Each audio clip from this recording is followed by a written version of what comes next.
In this video, I'm going to show you how to unlock your Mac using your Apple Watch. If you are using Apple Watch OS 6 or later and Mac mid-2013 or later, this video is for you.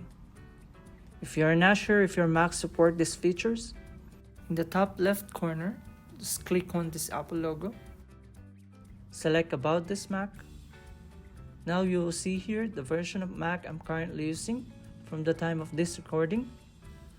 Now click on More Info. Then click System Report at the bottom of the window. Now in this section, look for Network. Click Wi-Fi. And you will see here if Auto Unlock is supported. Going back to the system settings, look for Login Password. From here, you will see the name of your Apple Watch and turn it on. Just type in your passcode. Now the next time you turn on the display of your Mac, you don't need to type in your password again. Also make sure that your Apple Watch is unlocked.